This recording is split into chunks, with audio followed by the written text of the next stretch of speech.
All right, well, we'll get started in grand rounds. We're delighted to have a great attendance in person. For all of you who are online, welcome as well. You're missing the coffee, donuts, and camaraderie of being here in person. And we're delighted to have a special guest speaker from Iowa. And to introduce Dr. Rosenbaum will be Dr. Sarah Floden from our Division of General Internal Medicine. So, Sarah. Thank you so much. Good morning, everyone. Thank you. Today, we are honored to have Dr. Marcy Rosenbaum join us for our Grand Rounds talk. She is a professor of family medicine at the University of Iowa Carver College of Medicine. She is an international expert in teaching communication skills. She holds a dual role at her home institution at the University of Iowa. She has expertise in faculty development, so teaching teachers how to work with students and learners to improve communication skills, along with faculty development. So teaching teachers how to be strong and grow and improve kind of the culture of communication at her institution, and then working directly in medical education with students and learners. And that's how I first met Dr. Rosenbaum as a medical student at the University of Iowa. Part of her work involves questioning assumptions that we have about how to be effective communicators and teach learners to continue in their skill growth. She teaches and does faculty development at the state, national, and international level. She's an immediate past president of the International Association for Communication in Healthcare. She was recently in Australia teaching folks there how to improve their communication skills in a voluntary assisted dying program. So a wide breadth of communication settings and learners. And on a personal level, I was part of the team that invited her to come talk with us today. And I think that she is so inspiring in how she has disseminated her work and trying to improve communication across her home institution and so many other places. So I think we have a lot to learn how to improve our communication education here at Wisconsin. And she has found this role that brings her joy and impacts so many people. So as an early faculty member, I find that incredibly inspiring. And so thank you so much, Dr. Rosenbaum, for being here today.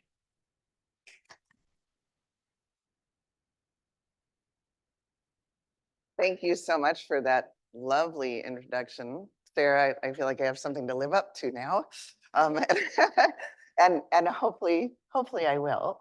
So it is such an honor to be up here in Wisconsin, who we admire from Iowa, from afar. People sometimes say Iowa City, where I'm from, is the Madison of Iowa. So they also say it's the Berkeley of Iowa. So I don't know. All right. I have to do this one little thing, which is to tell you I have no disclosures. Is it all right that I already switched from the code, Catherine, or do they need this for a while? We're all set? All right. And now let's jump into my talk. So my hope for you in participating in this presentation, either in person or on Zoom, is that you're going to take away a few things. I really want to look at what are the challenges of giving feedback to learners in general, but specifically on their communication skills, and also look at what are your opportunities for teaching and giving feedback about communication skills. And as Sarah said, part of what I'm going to do here is question some of our assumptions about feedback and also about communication skills. So I was in Australia teaching that stuff, but also I was the keynote speaker for the Ottawa Conference on Medical Assessment, one of the keynote speakers.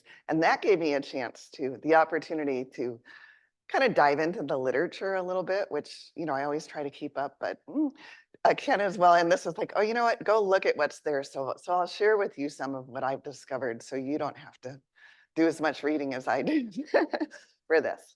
All right, so this is kind of the agenda of what I want to go through. And I realize this is in this room, the screen is buzzing a little bit, but you don't really need to be able to see it. It's just a visual. I'll take you through each of these steps. It's just kind of the things I want to make sure and cover.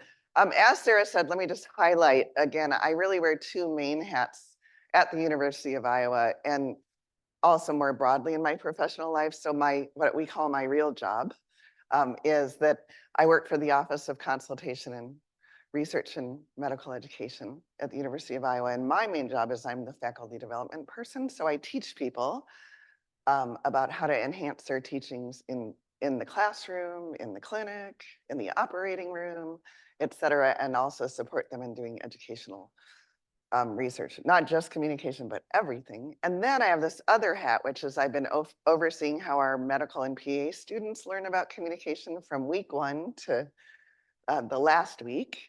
In the last 5 years, I've also been put in charge of making sure every single resident in our hospital goes through communication training, and every single healthcare provider goes through communication training, even if they're retiring next week, and they get coaching on it. And so it's really this longitudinal changing the culture of our hospital, which is very exciting. So that's kind of the perspective I'm bringing here. All right, so I want to start by talking about feedback in general in healthcare professions. And my deep dive into literature showed there are so many definitions. And you're looking at this going, well, she teaches people how to teach. How can she have PowerPoint slides with text that small? And I did that on purpose because this isn't even all of them, but here's the point. There is no universally agreed upon definition of what feedback is. One thing though, when you look at the literature and the research is there's been a shift. And this is interesting because I still find myself using this language, that instead of talking about giving feedback to learners, something we do to them, which is unidirectional, that I as the teacher am doing, it's what we do with them. So it's really emphasizing the feedback conversation, and it's bidirectional. So instead of being teacher-centered, really being much more learner-centered. And I'm aware at how much our language still reinforces the giving feedback to instead of with. So that's an interesting thing to keep in mind. Just some general things which I suspect you all know, but worth revisiting is why is feedback important? And it's worth considering what happens if you don't give people feedback. Well, one, they make all kinds of assumptions about how they're doing performance-wise. Our learners do. So they make assumptions either that they're doing great, usually that they're doing great, actually, if they don't get feedback. And that there's not many things they need to improve on. It depends on the learner. They're less likely to learn many things because feedback is so central to learning. An interesting thing is that without feedback, what's working is not reinforced. And I think most learners are efficient and they go, I'm not sure this is working or adds that much. I'm just going to let it go when it would be helpful for them not to. And then certainly less effective things people are engaged in, they don't get any guidance on how to improve that. So that's without it. So then in contrast with it, what are some of the benefits? Well, we know that with feedback, learners actually get better at their own judgment and insight into their performance of any kind of skill that we're talking about, be it communication or physical exam skills or diagnostic reasoning, and they learn faster because they're not just trying to learn alone, they're getting input from outside. And then the last thing I just want to emphasize is how feedback fits into assessment. And many of you have probably heard of formative versus summative assessment. Well, when you think of formative, there's an implication in there, which is it's for learning. Not always, but feedback makes it for learning. And the good part of that is one of the big things is if learners get feedback, then they can make adjustments to their skills and develop them before they get summative evaluation. So we often hear at the end of a rotation, learners will say, I got a bad evaluation. I never heard anything about it. So there should be no surprises. And what allows you to have no surprises is consistent feedback. All right, so as the faculty development person helping people learn about teaching, this feedback is the #1 thing I get asked about. So what do you think you need to work on, would like to learn about? Every single teacher is like, feedback, it's uncomfortable. So what I want you to do to just, so we're all on the same page, is I would like you to just talk to someone near you. And I know we have a bunch of people on Zoom, so if there's someone near you, you can talk to them or imagine you're talking to them. just for like a minute and say, in your experience, what is challenging about feedback, either and I'm going to use this language, giving or receiving or engaging in feedback conversations. So will you just take a minute to talk to each other about it? Or those on Zoom, think about it.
All right, 10 more seconds.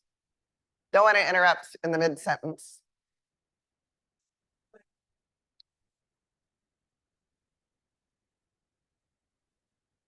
Okay, well, I heard the buzz in this room where people do have opinions and have experienced some challenges with engaging in feedback conversations. Now, what I could do is spend the rest of the time just getting each of you to tell me what you talked about. Um, but instead, what I've done is from the literature and just from what we hear from people, made kind of a comprehensive list. And I know there's a lot in here. Let me just highlight a few things. I think people often talk about one of their biggest concerns is um, hurting the feelings of the person that they're having the conversation with and damaging the relationship. Sometimes it's just not knowing what to focus on, to limiting the information. I find this among a lot of teachers where it's just like, because actually I should have moved time up, because time is something people often say. Yeah, feedback's important. It takes too much time, for example, in the clinical setting, not having enough contact to give feedback, and then also just not feeling competent oneself. And then as a feedback receiver, this is in the literature a lot, and I know we have a lot, we have, what did I hear it was called? Resident row. We have learners in the audience, but this is what we hear from learners is that feedback, they feel like feedback is infrequent, and when they do get it, it's vague and not actionable, certainly in written feedback. We were just talking about this, read more, such a helpful comment. Um, or that it's just really too granular, that it's not best based on direct observation. You know, feelings about who's giving them feedback can have an impact. That whole thing about being too nice or too harsh. Uh, and I think really the experiences people have had previously, like if they've had an experience where feedback was harsh, it makes them pretty gun shy for going into other feedback conversations. So that's some of it. And then there's this giant area of systemic and institutional culture issues of the culture supports what we call feedback literacy, which I'll talk about. So there's a giant list. We're going to solve all of it in the next 30, no, we're not, in the next 30 minutes, but it's just getting us thinking about what's involved. So now I've talked about feedback. Now I want to shift to talk about communication, and then we'll pull it all together in terms of feedback on communication. So clinical communication education, and I do want to say clinical communication because it's different. It's not just being able to communicate like you might do with your buddies or you might do with your family, et cetera. It's a specialized communication for being in healthcare, but it encompasses a broad range of context. So communicating with patients, families, colleagues, face-to-face, virtual, all of that is clinical communication. It encompasses all of those things.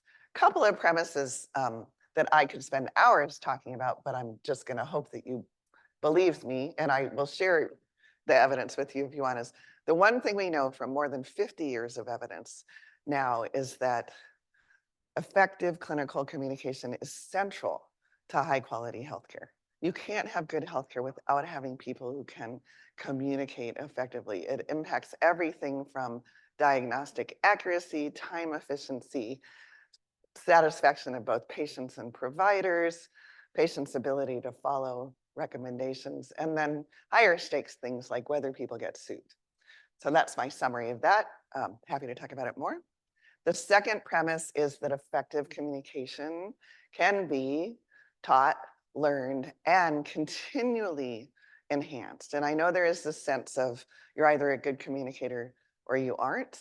I believe anyone can learn to be an effective clinical communicator. There's lots of evidence supporting it, and that it's something that instead of just learning once, you can continue to build on, just like all of the other skills that you learn in healthcare. So just based on those premises, I would argue that communication is relevant to anyone who's involved in the health professions education, from basic scientists on up, but certainly across all fields of clinical healthcare.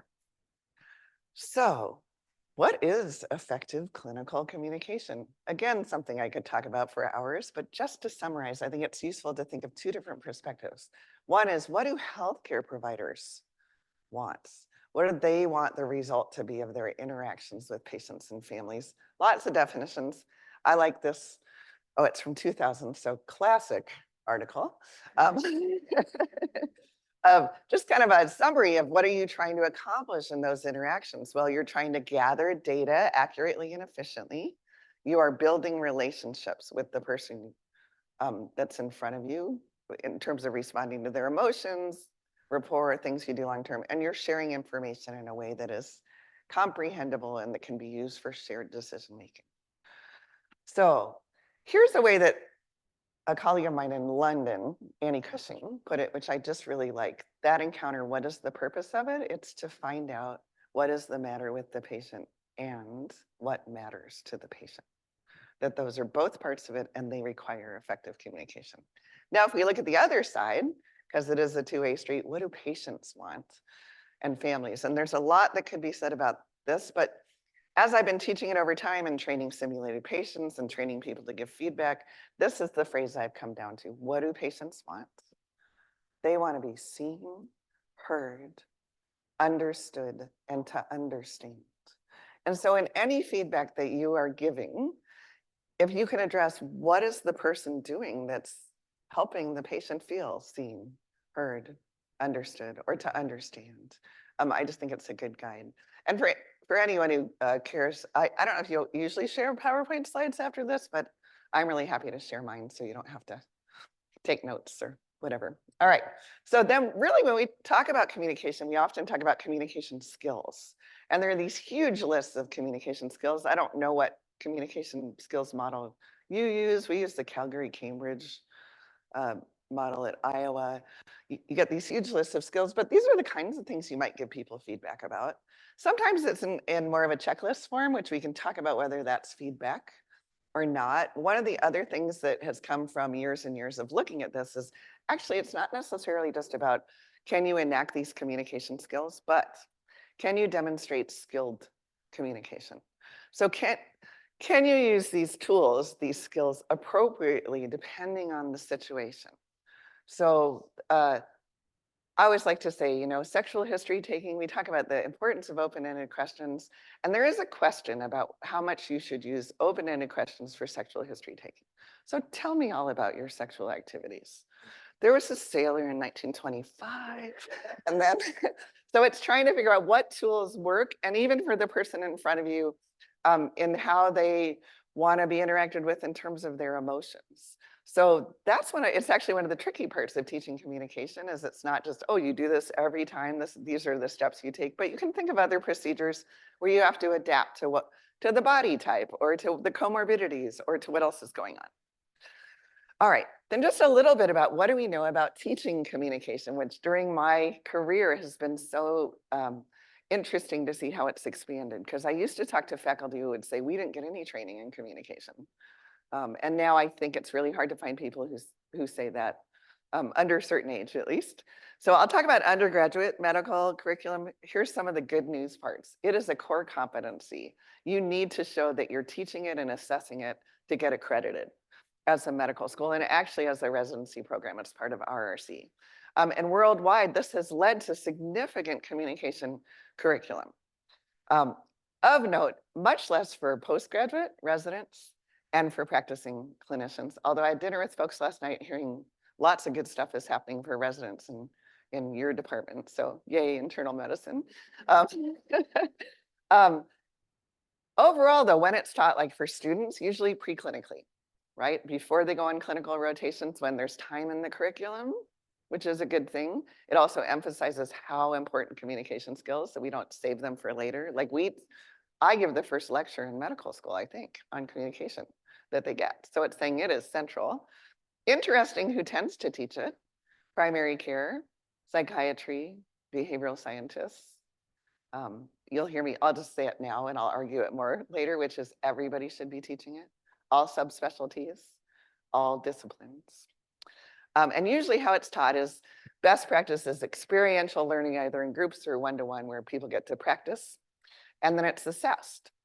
So what are the essential elements of effective communication skills teaching? There's lots of people who describe this. I like Silverman, who's actually one of my mentors, the way he and his colleagues described it. So it's these steps. You have to first let people know what the skills are. Think of this with any procedure. Know what the skills are. Then they need to practice with someone observing. And then they need to reflect on how it went. And then they need to get feedback on how it went. And then hopefully they get to practice again. And I'd say immediately if you can. So those are best practices. And as you see, feedback is central. So it's just, I'm trying to bring it all together this way. All right, so let's put communication skills and feedback together and talk about how is feedback on communication skills different. So think about if you're giving feedback to someone on their suturing skills, and then you're giving feedback to someone on their communication skills. I'm going to highlight just 3 differences in terms of perceptions. The first is that unlike other skills, most people say you're either a good communicator or you aren't, or I learned it early, that's how I got into medical school, or I already learned it in my preclinical classes. And so it's this idea of one, that it's already been learned, but 2, it really is personal. How I communicate is about me. So the implications are when you're giving someone feedback on how they communicate, you're giving them feedback about them. There's a lot of esteem involved. Whereas when you're giving someone feedback on their suturing skills or on their oral presentations, you know, it might not feel that good, but they're not like, oh, they're attacking me as a person, right? It's not the same. So it feels really personal, which makes it feel risky, but it's also personal to the point where it's like, I don't know why I need to keep working on this. A second area, maybe you've heard this, is that communication is a soft skill as opposed to real medicine. And there's so much evidence to show, no, actually it's a core skill, just like physical exam, like all of those others. But what it ends up, the perception and implications are it's less relevant than other aspects, especially when you're learning. That learners think, you know, yeah, I just need to know more and know more about treatment, et cetera. And then the last thing is really what I talked about in terms of skilled communication and context dependent, which is a great thing to recognize that what we're talking about is being able to adapt skills, but from a recipient's perspective, because it varies depending on the context, saying, oh, you should always use open-ended questions. Well, that's not true. So it doesn't have the same standard for assessment for feedback as other things do. You know, you either do it or you don't. It doesn't work in that way here. All right, so now let's really get into feedback on communication skills. And I'm not going to teach you how to give feedback. I'm going to question your ideas about how to give feedback. So there are lots of models for giving feedback. These are just some of them. This is one that we use at Iowa that's used a lot for communication skills, specifically agenda-led outcomes-based analysis, which is Silverman. Oh, surprise. Just like definitions, there's no universally agreed upon model for how to give feedback. However, I think everybody has an opinion about this. So just to break this up a little bit and get you thinking about, so what is your opinion? So if you were going to teach someone how to give feedback, what would you tell them to do? Do you have a specific model you use? Or, kind of if you only had a little bit of time, what would you say? How do you start it? What do you do? Would you turn to someone and just tell them what your model is or what you tell someone? And people on Zoom, just really take a minute and think about what is it? Do you have an approach to feedback? Is it a standard one? How would you describe it?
All right, sorry to interrupt. So my sense is you all have some sense of how and what you do. I know there's more to talk about with this, and maybe part of what I'm doing is just raising some questions you can continue to discuss. What I want to talk about are some of the models out there, and actually our research team at Iowa has ended up doing a lot of research on feedback, a lot of it asking learners their perspectives, mainly with medical students, some with residents, and doing some observational stuff. And so what I want to talk you through is some aspects of feedback models and what our research has shown, and also other literature that makes you go, huh, I don't know if there's a really clear picture here. I was saying to someone, as I age and I get more gray, that actually my concept of the world as being straightforward is the same way. So in relation to feedback, it's like I used to know exactly what works and what doesn't, and now it's gotten very fuzzy. So like this. All right. So how many of you, I'll just get it in this room, when you were talking about how to give feedback, said, start with the learner? Get them to self-assess or talk about how whatever it was went. Thanks. So there's several people in here, and I can't see hands on Zoom, so there we go. So this is actually a very big recommendation in many feedback models, especially the newer ones, since we've gotten to that bi-directional, do it with learners instead of to them. And learners are encouraged to sit. There are two places where this happens. Phase one is before they're observed. So it's recommended help set the agenda by self-assessing. So before you observe someone doing anything, but let's say communication, either in simulation or in real time, saying, what do you want to practice? What should I watch out for? What do you want to accomplish in this? And so it's this useful way to help guide feedback based on the learner in front of you, their experience, their insight about what might be helpful to work on. And it's more learner-centered. It's with learners instead of to them. Now, here are the challenges with this pre-observation kind of agenda setting, which is, I don't know how many of you have asked that question to a learner. So what are your goals for this encounter? Or what do you want me to pay attention to? And what do they say? I'm seeing some heads nodding out here. I don't know, flow?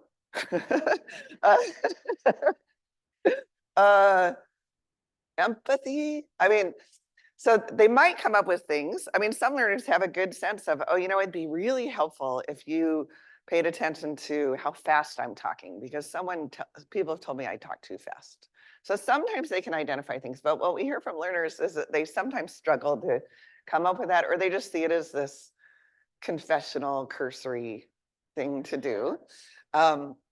And there is also this concern that, okay, then when I go interact with the patient, other stuff comes up. So whatever I said I wanted to pay attention to at the beginning, flow, if something else happens that I could learn more from, if I told you flow, are you going to focus on that when we're done? Because now it's no longer important. So that's just a challenge to it. You'll see I'm just going to keep setting up these ideas and then I'm going to talk about the challenges. I don't have the answers necessarily.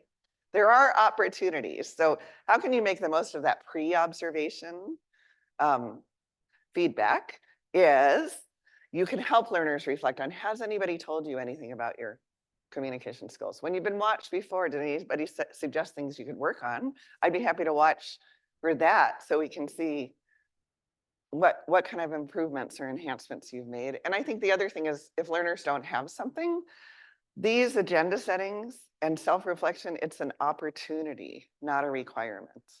And I think when we follow models rigidly and we're like, no, well, come up with something you want me to watch. Actually, it's more, is there something that's standing out to them that can help? All right, so then there's also self-assessments that happens after you've observed them, which is when we really start giving feedback. And the idea is, many of you said, start with the learner in giving any kind of feedback. And the idea behind that is really, one, it just gets learners to say, what did happen? What did I just do? You know, what do I think was effective? What do I think could have been done differently? And the other thing is it helps you gauge how much insight the learner in front of you has in terms of what happened. So let's say you watched an encounter that you did not feel went very well, and I'm not going to get behaviorally specific. And you ask the learner, how did that go? And they say, yeah, it didn't go very well. I was struggling with X or Y. That is really different than them saying, I thought it was great. Because you know you're going to have to shift what you're talking about. It's similar to when you're giving a patient bad news and you say to them, what's your understanding of what's going on with you? And they say, well, I think I'm here to find out if I have cancer. And that's what you're here to tell them. It makes it a little easier, not that it's easy. Whereas if they're like, yeah, I think I have a, RSV, and you're about to tell them they have cancer. So it's just there's a parallel there. So it helps you gauge their insight, and it can help focus what feedback is going to be the most helpful to this learner. Because if they're saying, oh, I really struggled with that part, well, let's make sure we give feedback about that part because it's showing that they're open to it. So it is getting into that working with learners instead of doing to them. Challenges. One challenge is in terms of that is we all struggle with being good at assessing ourselves and our own performance. And actually, if you haven't read stuff by Kevin, Eva, and Glenn Regier, who write about self-appraisal, it's just written in this really fun way, but it basically says, people who are really effective tend to be more self-critical, and people who are less effective tend to think they're above average, the old Lake Wobegon. So it's really, one, it's hard for us to self-assess. Two, so this is what we learned from our research. We asked lots of learners, how do you feel about being asked after being watched? There's lots of different questions we can ask. How do you think that went? What was working, what wasn't? What do you want feedback on? And overall, what they said to us is, that is not a neutral question. So we think it's just a neutral, this is how you give feedback question. For learners who are like, this is not a neutral question. I have to weigh all this stuff because I don't want to seem too arrogant by going, I thought it went really well. But I don't want to seem like I don't have confidence or insecure if I go, ooh, that I really struggled with that part. So there's a lot of maintaining face in there. There's also well, I don't want to say something that completely contradicts what my supervisor is about to tell me, because then I'll feel like an idiot and that'll feel strange. And also not wanting to, sometimes not knowing what skilled communication is in different contexts, and not necessarily wanting to push whoever's giving you feedback to give you feedback about something besides what they want to give you feedback about.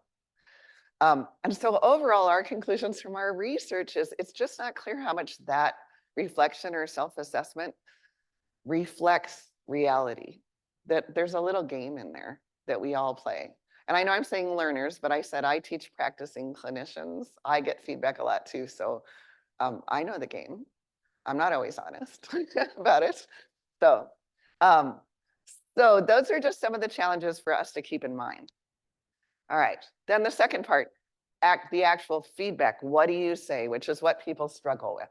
The biggest recommendation is it needs to be specific and descriptive, behaviorally descriptive. Not, it seems like you didn't care about that patient.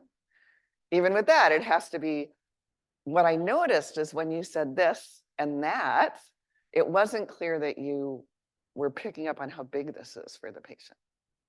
The biggest thing is it has to be behaviorally specific because all we can change is our behavior.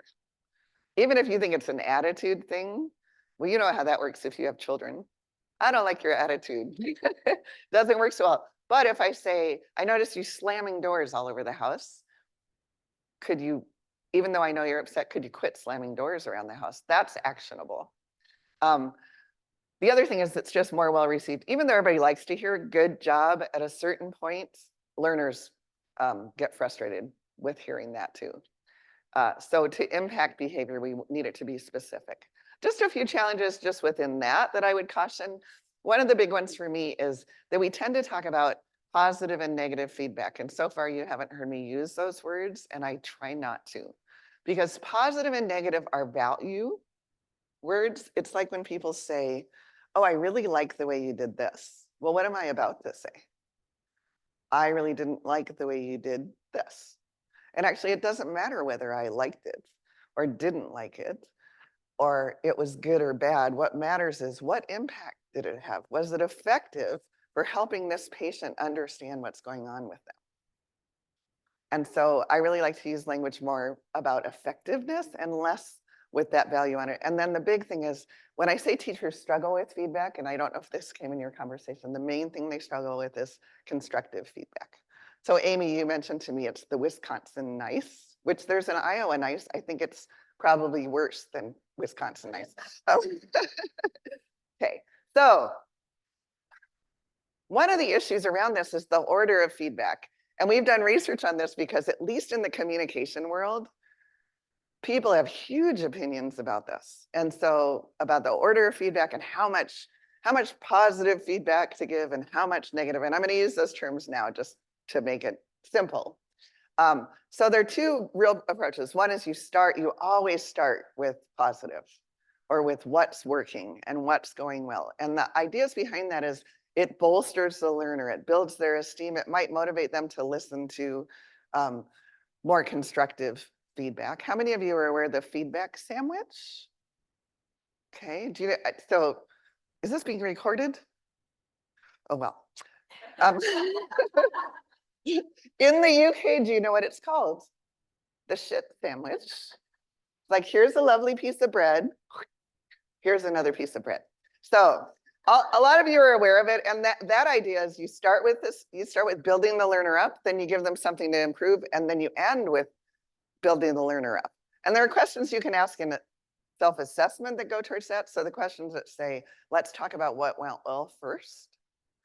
That is doing this order, saying we want to talk about positive first. Here are the problems.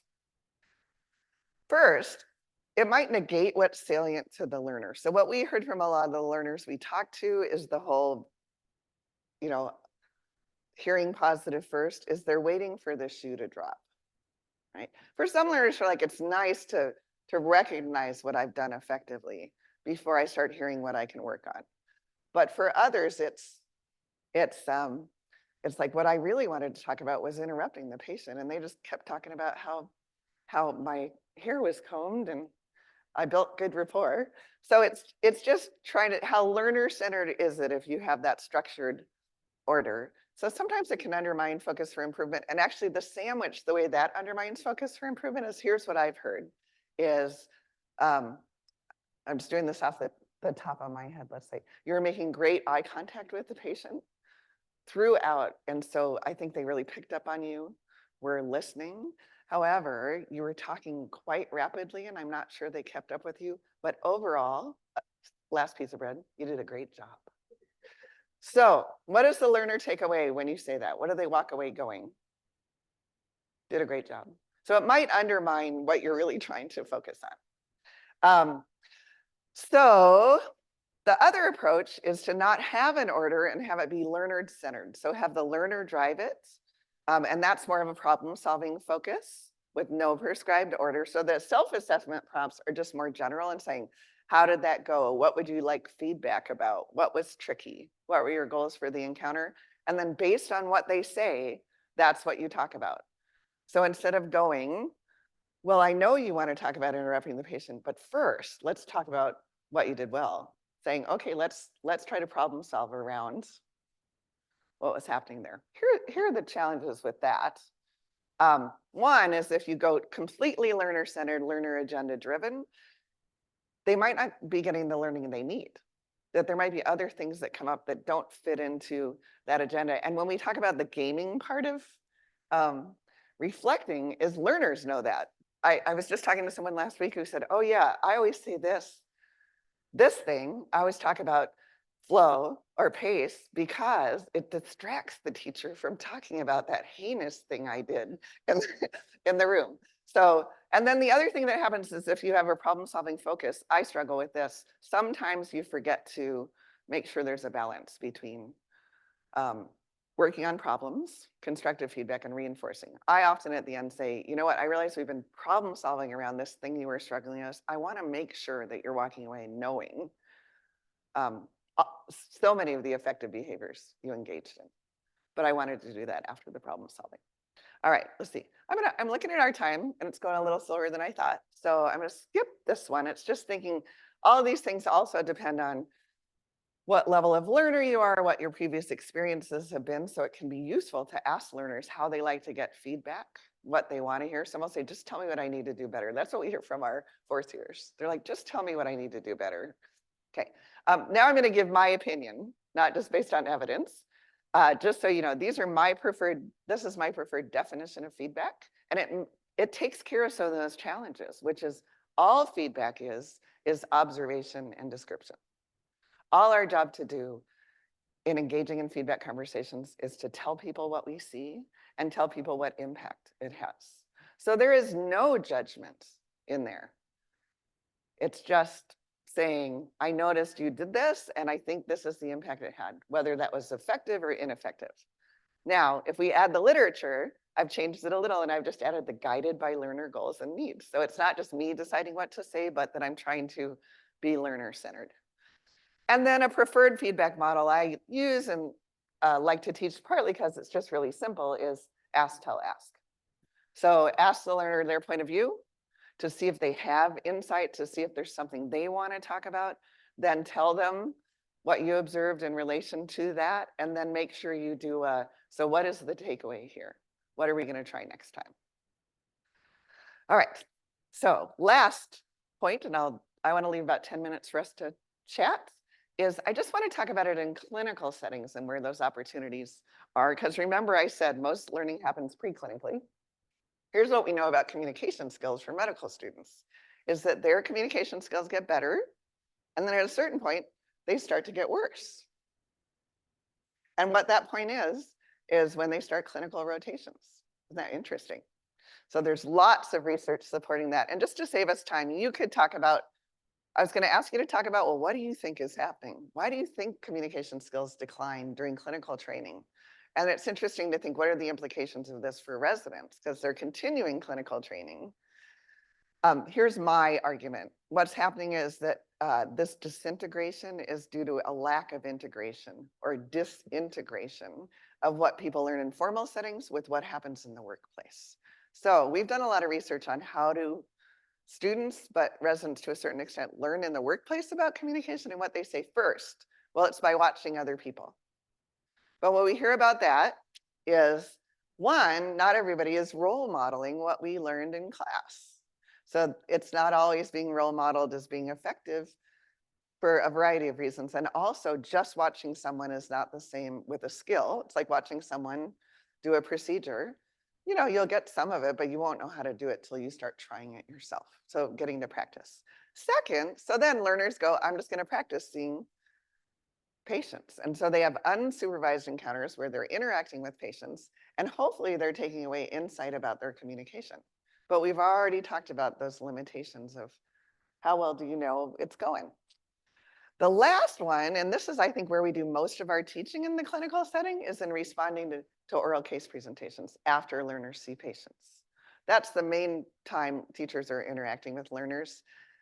And what we hear overall is that most of the response to presentations is about the information, what was gathered, and not how it was gathered, which makes tons of sense. There's tons of things to talk about.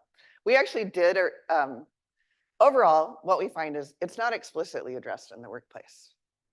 It's implicit, but not explicit.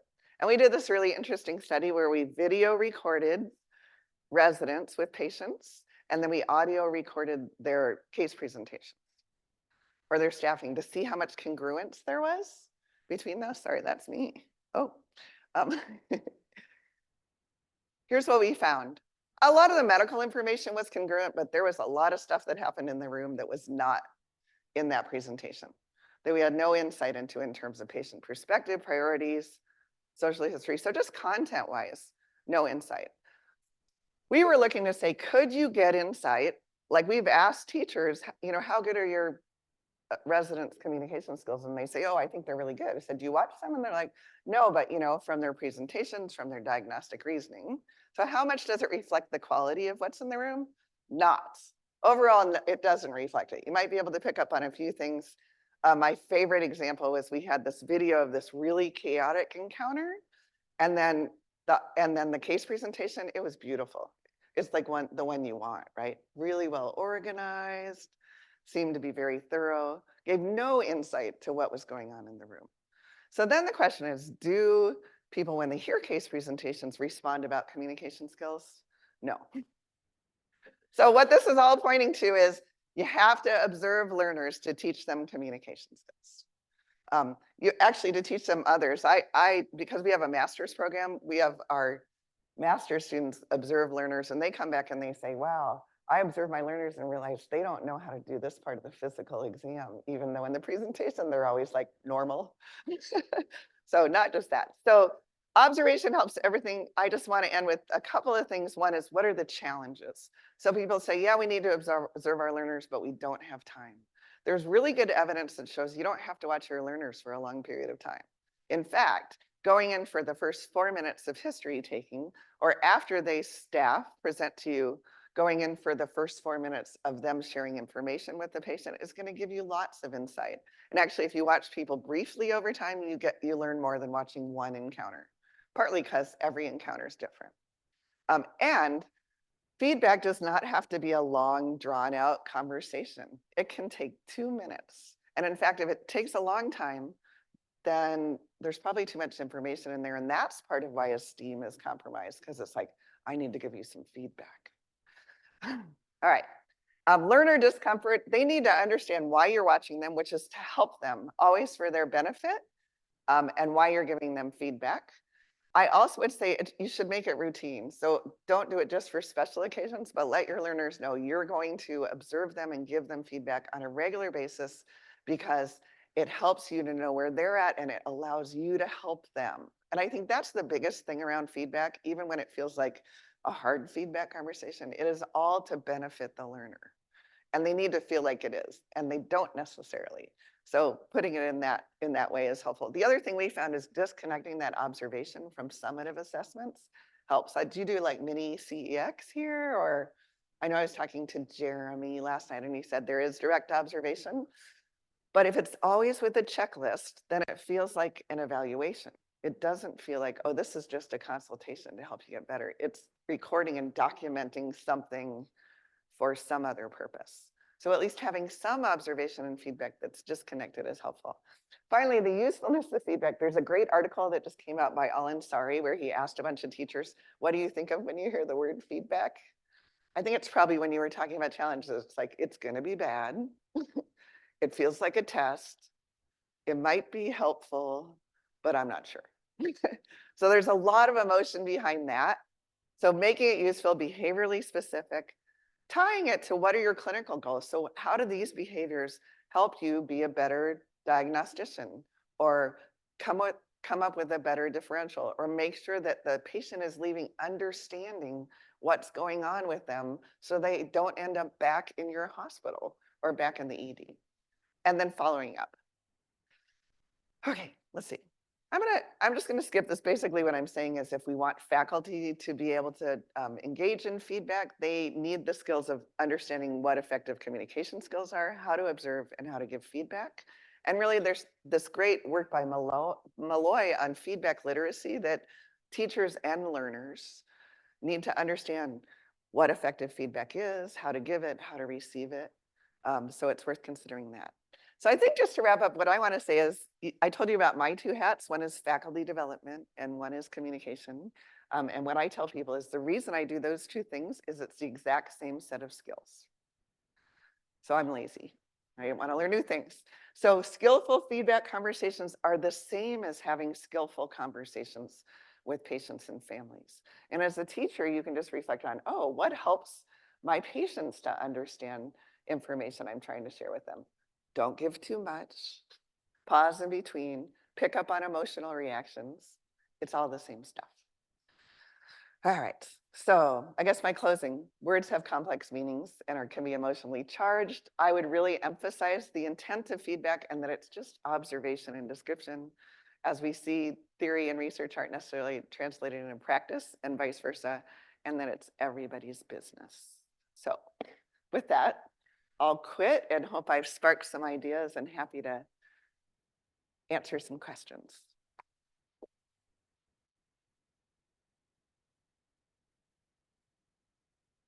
Great, wonderful talk.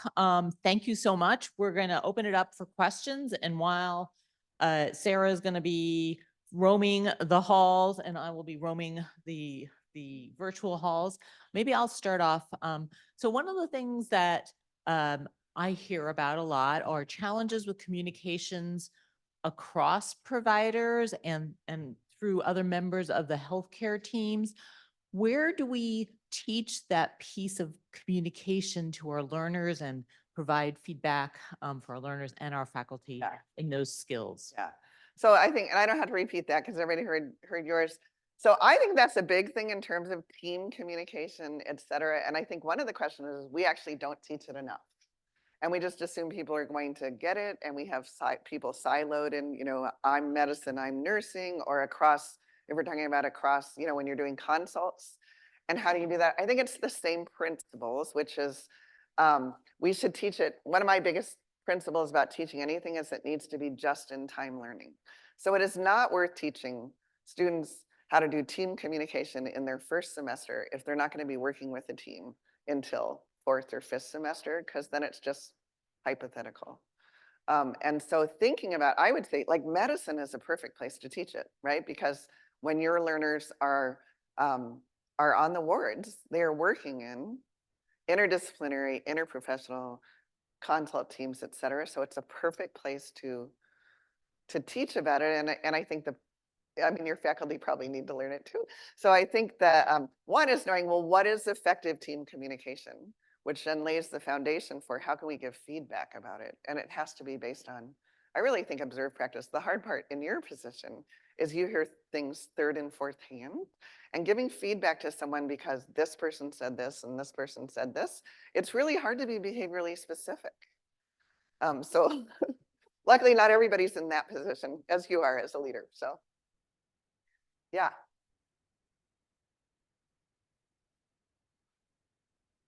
Best. So everybody can hear you. Yeah, thank you. Hi, my name is Sarah Donahue. I'm one of the new rheumatology faculty here at UW. I know a lot of us in this room also have interest in gender disparities. In your work, have you come across any findings in terms of gender disparities within communication, especially in the preclinical training and clinical training timeframes? Well, certainly in terms of communication learning, there's a lot of work that shows gender differences to an extent, just because of even the more general psychology about stereotyping by gender, how people communicate, emotional intelligence, and all of those things that fit into it. Probably you heard in my tone, I have challenges with those stereotypes because I certainly, know biological men who have much more emotional intelligence than I ever have, and vice versa. But I think there's a lot of really good work looking at gender disparities, both in not disparities, but differences in how people communicate, There's really interesting work going on looking at how people of different genders are given feedback and how they're evaluated and what they're given feedback about, which some of it is just more general society, you know, that we hear how pretty we are. No, I don't know if that's what it is, but that there's certain expectations of niceness versus, you know, intellectual great stuff. My work in particular hasn't, we tried to look at it in some of the stuff we asked about comfort with feedback, and it was less about gender, although we had small samples, more about um, prior experiences with feedback. So for example, musicians and athletes, much more open, much more understanding of what does feedback do for that whole coaching thing. Yeah, so that was interesting. Okay, there's a question from the audience talking about the challenges of handoffs and shift to shift changes and the challenges of communication. Any insights in how to improve Yeah. that communication? I mean, I think the big part of it is, again, it should be structured. There should be structured learning first, but that doesn't cover it. So I know in our internal medicine department, we definitely do rotation-based kind of stimulation handoff stuff. And there's great stuff in MedEd portal and other things. But then also, I think there has to be observed actual handoffs and giving people feedback on handoffs is, but there's definitely, as far as what are the skills for effective handoff communication, there's a great literature based on it and a lot of materials available, so. And then I'm going to follow up on Sarah's question. So one of the things I hear from our learners is often the women get feedback that they're not speaking loud enough. Your thoughts on that? And Yeah, I mean, are they getting feedback from their attendings or from patients? usually from the attendings who are, you know, listening to the presentations on rounds, you need to speak up. So it's possible that maybe they do need to speak up, but there has to be a reason for it. So I think that's the hard part, is just saying to someone, you need to speak up. Well, why do I need to speak up? Is that just your idiosyncratic opinion because you have a reputation of being harsh? And so I don't think feedback works unless you can connect it. And if it's observation and description, then it actually leaves the decision of what to do with it up to the learner.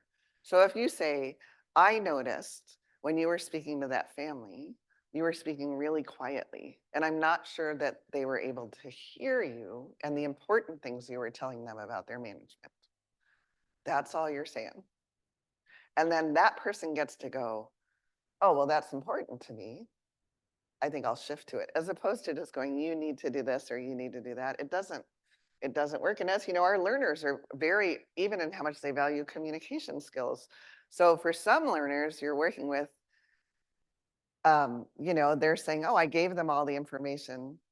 I gave them all the information you needed, but you saw the way they did it. And so you have to go, so what were you hoping was going to come out of that interaction? And they would say, well, I want them to leave knowing how to take care of themselves.